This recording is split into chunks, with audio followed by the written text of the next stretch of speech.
안녕하십니까. 암호화폐 정보를 전달해 드리는 닥터 비트맨입니다. 네, 목요일도 슬슬 마무리되고 있습니다. 어떻게 오늘 하루 잘 보내셨나요? 이제 오늘이죠. 한국 시간으로 새벽 IMF의 총재 크리스탈리나 게오르기 에바 이 국제통화기금 IMF 총재가 이스라엘과 하마스의 전쟁이 세계 경제 전망의 새로운 구름이 될 것이라는 언급을 하게 됩니다. 이 CNBC에 따르면 게오르기 에바 IMF 총재는 사우디아라비아 리야드에서 열린 미래투자 이니셔티브 서밋 행사에서 우리가 보고 있는 것은 이미 불안하던 세계에 더 많은 불안이 될 것이다 라고 말하게 되었는데, 이 구름이 많은 전망에 또 다른 구름이 더해지면서 더 깊어질 수 있다라고 말하게 됩니다. 안 그래도 우크라이나와 러시아의 전쟁, 대만과 중국의 지속적인 대립, 꺼지지 않는 인플레이션, 어찌할 수 없는 금리 상황 등 안 그래도 안 좋은데 하마스와 이스라엘까지 전쟁을 하니 이 쉽지 않은 상황이라는 것이죠. 이 게오르기 에바 총재는 이제 3주째 접어든 전쟁으로 인한 경제적 여파가 당사자들은 물론 지역에도 큰 영향을 미칠 것이라고 보게 된 것입니다. 이렇게 쉽지 않은 글로벌 매크로 경제를 보았을 때 희망이라는 게 있을까 싶을 정도이지만 주식과 다른 자산들이 하락하고 있는 현재 비트코인의 경우는 상당히 순풍이 불고 있습니다. 하지만 어딜 가나 다 된 밥에 재 뿌리듯 부정적인 이야기를 하는 인물들이 한 명씩 꼭 있죠. 이 미국 증권거래위원회 SEC의 전직 변호사 토마스 고번의 경우는 SEC의 비트코인 현물 ETF 승인을 보장할 수 없다라는 견해를 내비치게 됩니다. 이 SEC의 전 변호사 톰 고먼의 경우는 블룸버그 TV와의 인터뷰에서 SEC가 게리 겐슬러 위원장의 지휘하에 비트코인과 같은 암호화폐를 규제하는 데 있어서 신중한 접근 방식을 취해왔다라고 강조하게 됩니다. 일부 암호화폐는 상품거래소에 허용됐지만 SEC가 직접 규제하는 증권거래소에는 아직 허용되지 않았다라고 지적하였는데, 이 고먼은 증권거래소에 암호화폐를 허용하는 것은 매우 어려운 일이라며 이 안전과 규정 준수를 보장하기 위해 광범위한 규제 조치가 필요할 것이다 라고 언급을 하게 되었습니다. 이 크립토 마켓이 하락을 하든 올라가든 부정적으로 바라보는 인물들은 있기 마련이죠. 여러분들은 어떻게 생각을 하시나요? 이 비트코인 현물 ETF가 정말 승인되기가 어려울까요? 현재까지 ETF 자체의 승인율 100%인 블랙록이 참가했다라는 것 자체만으로도 사실상 답은 정해져 있던 것이 아니었을까 싶습니다. 이제 얼마 전까지 비트코인 가격 기준 3만 달러를 넘느냐 마느냐 했던 때가 생각이 납니다. 이제는 3만 5천 달러, 4만 달러를 바라보고 있는데요. 이에 비트코인이 보여주는 현재 상승이 단순히 ETF만의 이슈로 오른 게 아니다라는 언급들도 나오고 있습니다. 과연 어떠한 이유를 들고 있을지 같이 한번 보도록 하겠습니다. 네, 헤드라인을 보겠습니다. 헤드라인을 보게 되면 비트코인 강세, ETF 기대감 때문만은 아니다. 헤드라인 장식이 되어 있습니다. 비트코인 가격이 올해 들어 100% 급등한 것을 많은 사람들이 현물 ETF 승인 기대감과 연결짓지만 일부 분석가들은 다른 이유를 들고 있다고 합니다. 코인데스크에 따르면 안전자산으로서 비트코인의 수요, 정부 지출 증가와 이에 따른 부채 수준의 상승, 주식 및 채권 시장의 불안정성 등 이제 정황이 이 비트코인의 상승을 이끈 것으로 보고 있다고 하는데, 이 카프리올 인베스트먼트의 설립자 찰스 에드워즈는 법정 화폐의 평가절하, 글로벌 긴장과 전쟁 위기가 고조되는 가운데 세계 최대 자산 운용사들이 비트코인을 양질의 안전자산으로 선전하고 있다라고 밝혔다고 합니다. 아르카의 최고 투자 책임자 제프 도먼의 경우는 2022년 많은 사람들이 디지털 자산이 주식 및 채권과 상관관계가 있다고 생각하도록 만들었지만 지금은 이에 의문을 갖는 사람들이 많다. 이 정부 지출 증가와 이에 따라 부채 수준이 높아지는 상황은 채권과 주식의 가치평가 모델에는 좋지 않지만 대체 자산을 통한 부의 창출에는 좋다. 이 폴 튜더 존스의 경우는 지금은 미국 주식 투자자가 되기에 정말 어려운 시기라며 지정학적 불확실성 못지않게 큰 문제는 우리가 직면하고 있는 미국의 재정 상황이며 이는 완전히 다른 정치적 사고방식을 요구할 것이다. 이 존스는 주식 보유가 어려운 가운데 이 금과 비트코인을 매력적인 투자 옵션으로 지목하고 있다고 합니다. 마지막으로 스위스에 본사를 둔 회사 21쉐어즈의 경우는 이 은행 위기는 종종 사람들이 비트코인에서 도피처를 찾게 만들었고 거시경제적 파급 효과와 진화하는 지정학적 환경에서 해지 수단으로서 암호 암호화폐 사용사를 증폭시켰다. 이렇게 내용이 마무리되고 있습니다. 네, 이러나 저러나 현재 비트코인의 가격 자체가 상당히 유의미하게 움직이고 있다라는 것은 여러분들도 잘 아시리라 생각이 듭니다. 예, 전설적인 트레이더 이 피터 브렌트가 비트코인의 새로운 사상 최고치를 예측하는 강세 차트 분석을 공유하였습니다. 지금 보시는 이제 사진 자료는 이 피터 브렌트가 자신의 X.com을 통해 공유한 트윗인데, 이 브렌트는 현재 비트코인이 7만 달러를 돌파할 수 있는 타임라인을 제시하게 됩니다. 브렌트는 비트코인의 라이프 사이클을 강세 충동과 통합 기간으로 나누었다라고 하는데요. 이 강세 충동, 통합 기간, 뭔가 단어가 많이 어색하죠. 그냥 쉽게 상승장과 하락장이다라고 보시면 됩니다. 이해하는데 아무런 문제가 없습니다. 이 브렌트는 비트코인이 2024년 중반까지 장기 박스권을 돌파한 뒤 그해 3분기에 새로운 최고치를 기록할 것으로 예상하게 됩니다. 보통 비트코인의 반감기 사이클을 보았을 때 반감기가 오고 1년에서 1년 반 뒤에 최고점에 도달하게 된다라는 것을 확인할 수가 있는데요. 이 피터 브렌트가 공유한 사이클도 비슷하게 흘러가는 것 같은데, 이 브렌트는 단기적으로 보면 비트코인의 현재 상승세가 32,000달러를 확실하게 돌파했다라는 사실을 근거로 4만 달러에 근접할 수 있는 충분한 동력을 가지고 있다라고 밝히게 되었습니다. 브렌트는 이전에 비트코인이 궁극적으로 대부분의 알트코인을 밀어내고 암호화폐 시장의 지배적인 자산이 될 것이다 라고 예측한 바 있는데, 이 비트코인이 모든 가짜를 묻어버리고 결국에는 단 하나의 최고만이 존재할 것이며 그것은 바로 비트코인이 될 것이다 라고 말한 것입니다. 이 전형적으로 비트코인 맥시멀리스트들, 이제 비트코인 맥스에게서 나오는 이야기가 피터 브렌트의 입에서 나온 것을 확인할 수가 있습니다. 하지만 개인적으로는 이 현재 크립토 마켓 자체가 비트코인 단 하나만 남는다고 해서 살아남을 수 없다라는 것을 알아야 하지 않을까 싶은데요. 비트코인의 가격이 34,000달러를 오가면서 이 다지기와 저항 둘 중 하나를 선택해야 하는 모습입니다. 이 비트코인은 현재 기존의 현물 ETF 호재에 더 많은 영향을 받고 있는 것으로 보이는데, 이제 2024년이 오기에는 아직 10월 말이고 기간이 조금 남았습니다. 처음 블랙록의 현물 ETF 소식이 나왔을 때가 2023년 6월이었습니다. 당시 좋지 않은 시장 분위기에도 불구하고 소식이 나오고 며칠 뒤부터 비트코인은 크게 오릅니다. 거기다 7월 SEC와 리플의 소송에 중대한 판결이 나오면서 크립토의 부활 조짐이 보이기도 했었습니다.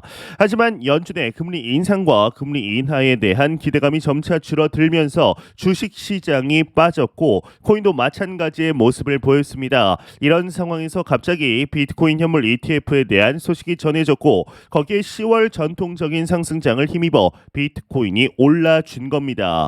알트의 비중을 많이 두고 있는 투자자들은 이런 흐름을 읽기가 사실 참 어렵습니다. 이 비트코인 투자자들보다 손실 규모도 더 크고 비트가 코인 마켓의 선행지표 역할을 하기 때문에 알트만 보고 있으면 시장의 흐름을 읽기가 점점 더 어려워지는 겁니다. 지금의 상승은 비트코인 현물 ETF에 대한 기대감입니다. 이 사실은 명확합니다. 그러면 어떤 알트가 앞으로 상승하게 될까요? 이 모두가 자신이 투자하는 코인을 이야기합니다. 그런데 코인은 생각보다 상당히 보수적입니다. 특히나 명확하지 않은 것들과 달리 명확한 사실에 대해서는 더더욱 그렇습니다. 일례로 이더리움을 들 수 있습니다. 이더리움은 POS로의 전환 이후 이렇다 할 시장을 주도하는 이슈를 만들지 못하고 있습니다. 이더리움이 많이 쓰이고 있지만 그렇다고 투자하기에 매력적이지는 않습니다. 거래 대금이 이걸 증명하는데, 하지만 비트코인이 10월에 상승하면서 가장 눈에 띄게 올랐던 알트는 역시나 이더리움이었습니다. 잡코인이 수백 프로 오르는 것을 이제 배제하고 이렇게 보면 메이저 코인들 중에서 주목할 만한 코인은 역시나 이더리움이었습니다. 이제 생각해보면 2021년 상승의 주인공은 누가 뭐래도 이더리움이었는데요. 이더리움은 모든 코인 이슈와 더불어 본격적인 POS로의 전환을 선언하면서 시장을 완벽하게 주도하게 되었죠. 심지어 비트코인이 하락하는 와중에도 이더리움이 시장의 멱살을 잡고 하드캐리 했었습니다. 그런 점에서 봤을 때 2024년부터 만약 상승장이 본격적으로 시작이 되어 빠르게 불장이 찾아온다라면 그때에도 주목할 코인은 비트코인과 이제 외에 이더리움이 될 겁니다. 그때가 되어도 여전히 슈퍼루키는 존재할 겁니다. 2021년에는 오래된 루키이긴 했지만 도지코인이 일론 머스크의 심폐소생술로 살아나게 되었습니다. 이 비트코인의 대부분의 투자를 하는 것은 코인 투자하면서 당연하지만 그 외에 투자를 해야 한다면 나머지 자금의 절반 이상은 이더리움에 들어가야 합니다. 알트에 투자해서 한 번에 인생 역전할 것을 기대하는 사람들이 대부분이지만 그들 대부분이 물립니다. 이것이 역사가 주는 교훈입니다. 이 비트코인이 11월로 들어가면서 하락할 가능성은 얼마든지 있습니다. 하지만 지금 상황에서 비트코인의 향방을 숏에 베팅하는 것은 무모한 일인데요. 기관 관련 소식이 나온 이후 비트코인은 상승해 왔습니다. 2021년 상승 또한 마찬가지였습니다. 그런데 지금은 상황이 완전히 다릅니다. 비트코인 현물 ETF를 추진하는 곳들 중에 블랙록이 있다라는 것은 상당히 상징적인 일입니다. 비트코인은 사실 경기 침체 순간에 금을 선택해야 했던 투자자들이 분산해서 투자할 수 있는 좋은 자산이 되어줍니다. 금과 비트코인을 선택하기 좋은 해칭 자산일 뿐만 아니라 비트코인의 경우는 자유로운 국경 이동까지 자유롭게 가능합니다. 이보다 좋은 투자 자산은 역사상 없었다라고 말해도 과언이 아니죠. 이제 이러한 소식과 더불어 대표적인 친리플 변호사로 알려진 존 디튼이 미 SEC와 코인베이스의 법정 공방에서 코인베이스 편을 들었다라고 합니다. 이 존 디튼은 이날 엑스닷컴을 통해 폴 그레왈 코인베이스 최고 법률 책임자의 글을 공유하면서 코인베이스의 의견서에 반대하는 SEC 측의 명확한 법적 권한이나 선례가 없기 때문에 내가 읽어본 법률 브리핑 중 가장 설득력이 떨어진다라고 밝히게 되었습니다. 이 아시는 분들은 아시겠지만 SEC는 지난 6월 6일 코인베이스가 미등록 증권에 해당하는 토큰을 규제 당국의 허가 없이 상장시켰다라며 증권법 위반을 주장하였습니다. 지난 3일에는 소송 기각을 반대하는 40페이지 분량의 문건을 법원에 제출하여 하위 테스트 적용 결과를 근거로 제시한 바 있는데 이 존 디튼 변호사는 이번 코인베이스의 움직임을 두고 폴 그레왈과 브라이언 암스트롱 등 코인베이스 주요 인력을 칭찬하며 코인베이스가 실질적으로 이길 수 있는 기회를 가진 셈이다 라는 주장을 하게 되었죠. 이 코인베이스는 소송 기각 촉구 최종 탄원서에 대해서 간결함이 돋보인다라며 코인베이스의 승소 확률이 상급 법원으로 올라갈수록 늘어날 것으로 보았는데 존 디튼에 따르면 이제 코인베이스의 SEC 대상 소송 승리 확률은 지방 법원 재판의 경우는 50%, 재심에는 60%, 대법원에서는 80% 이상이다라고 점치게 됩니다. 한편 폴 그레왈은 지난 24일 코인베이스가 뉴욕 지방법원에 최종 의견서를 제출한 이후 X를 통해 SEC의 소송은 월권이라고 다시 한번 강조한 바 있는데 SEC의 증권 정의가 전혀 제한이 없으며 규제 당국이 사실상 모든 투자에 대한 규제를 시도하는 형태다라는 비판을 하게 됩니다. 현재 시간이 갈수록 SEC에 대한 여론은 심각할 정도로 안 좋아진다라는 것을 우리는 알 수가 있는데요. 이는 모두 자업자득이겠죠. 여태까지 보여진 SEC의 모습에 사람들은 신뢰를 잃은 것이 사실인데 현재 대부분의 투자자들은 리플 대 SEC 소송을 위해 코인베이스와의 소송이 먼저 끝날 것으로 보고 있지만 전문가들은 오히려 코인베이스와의 소송을 위해서 리플사의 소송을 먼저 종결할 가능성을 내비추고 있습니다. 이러한 이야기들이 나온다라는 것 자체가 이제 끝물이 되어가고 있다라는 것을 보여주는 것일 텐데 그리 머지않은 시간 안에 SEC와 관련된 크립토 프로젝트들이 마무리되는 것을 확인할 수 있지 않을까라는 생각이 드네요. 안 보고 가면 섭섭하겠죠. 공포탐욕 지수입니다. 전날 대비 6포인트 상승한 72포인트 기록하면서 여전히 탐욕 단계에 나타내고 있습니다. 이 지수는 0이면 공포, 100이면 낙관을 의미하게 되죠.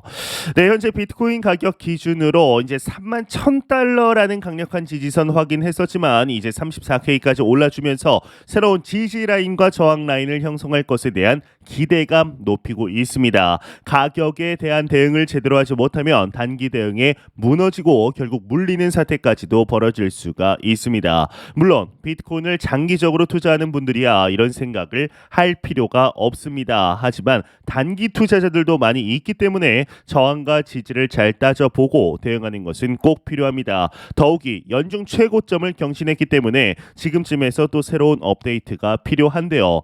이 온체인 애널리스트 알리의 경우는 특정 가격대의 UTXO 실현 가격 분포 URPO 지표를 인용하면서 비트코인이 25에서 30K 사이에서 안정적인 지지선을 구축했다라고 밝히게 됩니다. 그러면서 이제 비트코인의 다음 중요한 저항을 38.4K와 47.3K라고 밝히게 되었는데 지금도 비트코인에 대해서 1만 불대까지 하락할 거라고 기대하는 분들이 있다면 슬픈 소식일 겁니다. 확실한 것은 비트코인이 견고하게 지지 라인을 다지며 올라왔다라는 것입니다. 따라서 25K를 벗어나는 하락에 대해서는 기대하지 않는 편이 낫다라고 생각이 드는데요.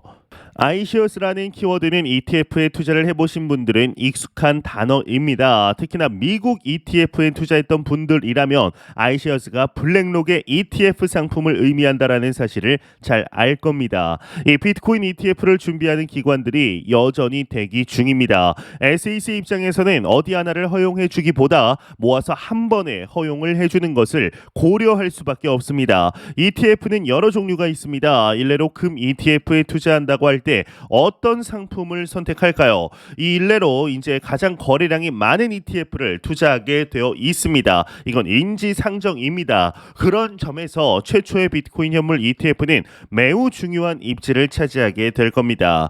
이 비트코인의 가격이 단순히 비싸다, 싸다를 판단하기는 어렵습니다. 어떤 관점을 가지느냐에 따라 달라집니다. 이 피델리티는 비트코인이 엄청나게 할인되어 있다라고 주장했습니다. 어떤 근거로 이야기를 하는 걸까요? 우리는 잠재력만을 이야기합니다. 미래에 있을 비트코인 현물 ETF와 반감기 같은 이슈가 물론 기대를 모읍니다. 하지만 가장 기본적인 채굴 비용을 떠올려 봐야 합니다.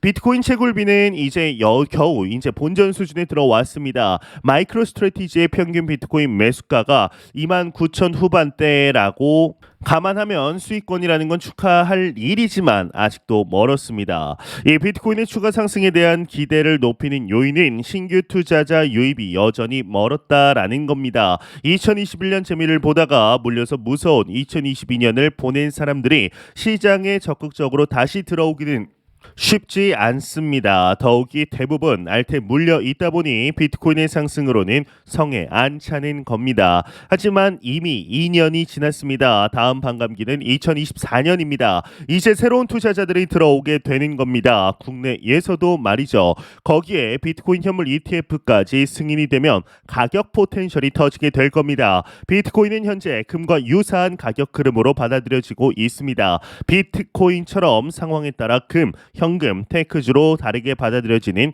자산이 또 있을까요? 아직까지는 없었습니다.